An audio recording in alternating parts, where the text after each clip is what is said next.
Tonight, my mother Shirley had brain surgery a week ago Friday in Barrow, and she's here tonight to be with us because it means something to her, and I'm just so glad to see my mom here tonight.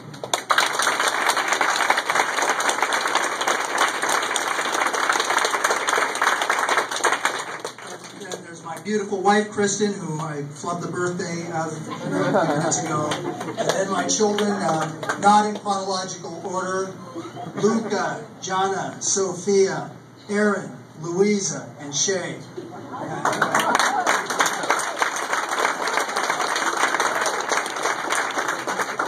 It means a lot. This is a campaign about people who live in Tempe in every sense of the word live. Every facet of our lives, child rearing, it's all related to our life in Tempe. We care about this community.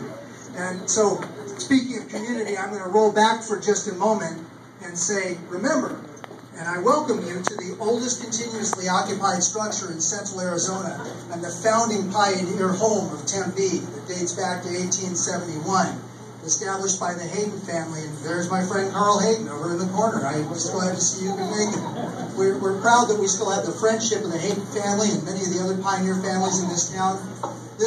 You are really in a place in which Tempe roots matter. And that's part of why I'm here tonight. As Dick said earlier, I have carefully avoided political ambitions for a long time. I've really enjoyed being in sort of this old bully pulpit here and being able to take selective pot shots at the boneheaded things I think some of our elected officials have done. As a matter of fact, a friend of the family posted on my sister Tony's Facebook page saying, well, gee, Michael's always been the one who calls up the mayor. Now he's got to be the mayor and take those calls. That's fair enough. Fair enough. And I understand that. Eddie and I take the calls here. If someone doesn't like the food on their plate, we take the call. And I'm sure running the city is just the same thing on a bigger scale. But the fact is, I haven't hesitated to make those calls over the years because I am a small businessman. We have a small business we run here, and there's no safety net. And small business, it's not the same just, for example, some people say I have business experience because I've worked in a business, I've been a salesman or something like that. Yeah, but you don't lie awake at night worrying about whether the electricity is still going to be on tomorrow or how you're going to make payroll, right? When you have been in small business and been faced with some of the insane, arbitrary, and capricious things that can be done by well-intentioned but misguided regulatory or government action, and you realize it's hard enough to just be good at what we do and market and convince people to come in the door and satisfy them. It's just hard enough to get that right. And on top of it, someone comes in with some bizarre new requirement or tax or cost. It's frustrating. And so, yes, I have zealously made my case to the unfortunate people at City Hall over the years when things have seemed to require it. But that means it's been pretty narrowly focused on our set of issues as seen here from a restaurant downtown.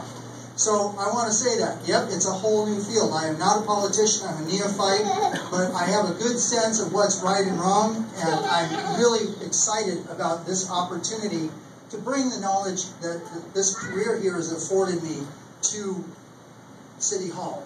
I've been in Tempe all my life. I was born up the street at the old hospital that's now Tempe St. Luke's. I attended Tempe schools, Curry Elementary, McCamey Junior High School. Joseph Kelly was my principal. Tempe High School, my undergrad at ASU. I went out of town for a while to USD to get a law degree, but I don't practice, so don't worry, I'm non-threatening. Just don't have that killer instinct, But I'm back here, I've been in this restaurant business, and what we do here is create jobs. We employ people. My family has had 55 years of creating jobs in this town. Now, some people like to denigrate restaurant jobs because they're considered entry-level or servile or menial. But, that's the kind of job that many of you in this room have done to get you through college. And now you've gone on to greater things. And we can point to so many people who have come through our doors here and worked here, and they've gone on to greater things, and now they come back as customers, or their grandkids come back as customers. We're proud of the jobs that this business has created for all these years. And that's the thing. It takes people like us to create jobs. Okay? The other thing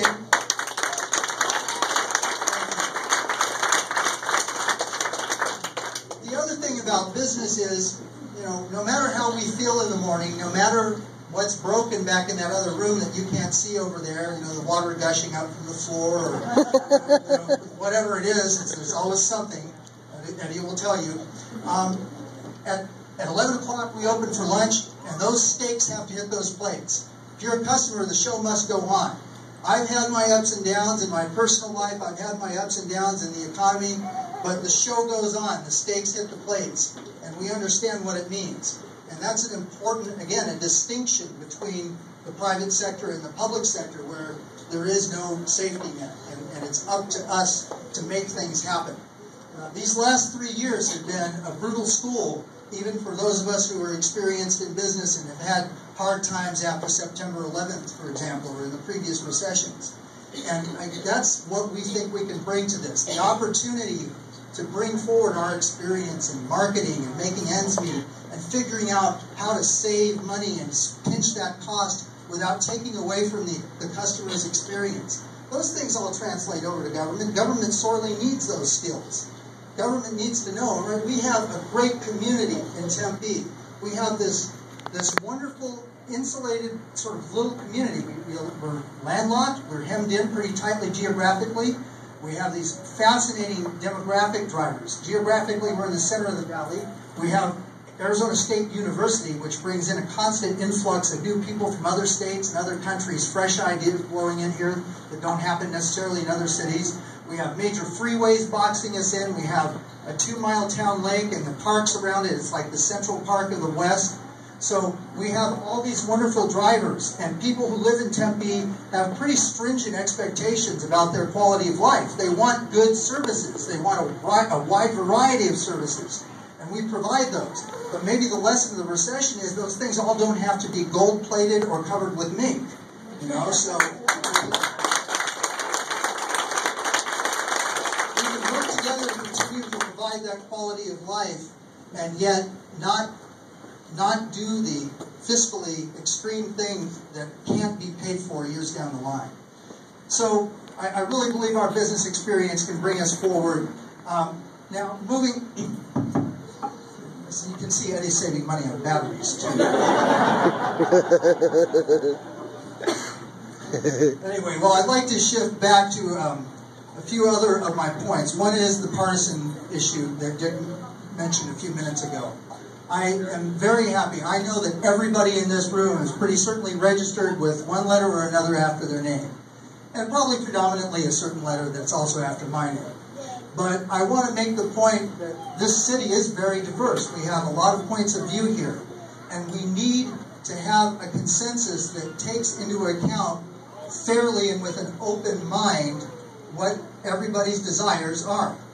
But that has to be based on rational, factual decision making. We got to get the facts. We have to hear the rational arguments, and we have to make our policy choices based on the reality, not who our friend in business is, not who we just really like because they're really great friends and nice to everybody in the community. Those things all need to be weighed in the balance, but we do need to be realistic and make fact-based choices and rational decisions. But we can do it. You can do it in a suave and gentle and kindly way. And give people a chance to speak their piece and be heard. And then, we make our arguments, and at the end of the day, we vote. But with respect and fairness and kindness to all. And I hope, again, although you wouldn't believe it from hearing the machine gun on and blow hot air at you for however many minutes I've gone now, I am quite capable of giving other people their say. With that, I'm going to kind of wrap it up here. I want to say again how important family is here tonight. My wife, my kids, my sisters and brothers, my extended, Dick spoke earlier about modern life, my 2 sets of in-laws, parents-in-law that are here. This is very important to me. It's about the people. We were called upon by the people we care about to step up and accept leadership roles.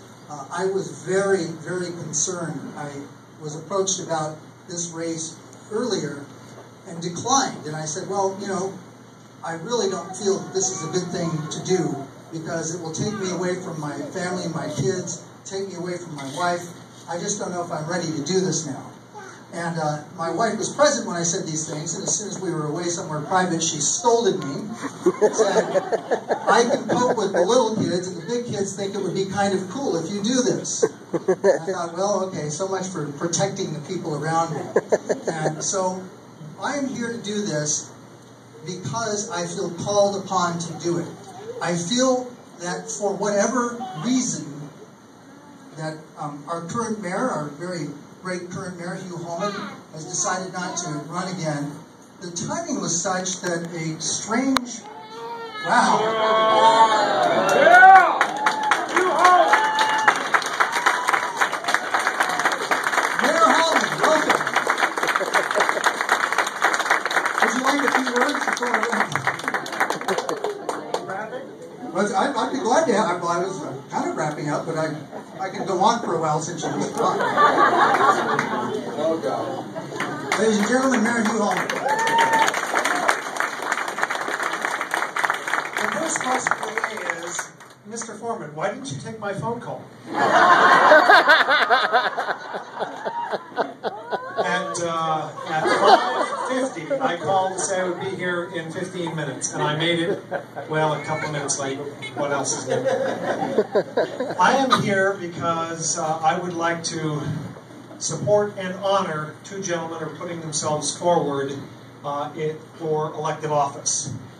It is a very difficult thing to do. There are some people in this room who have tried it, who have done it successfully, some who have tried it and not done so quite successfully.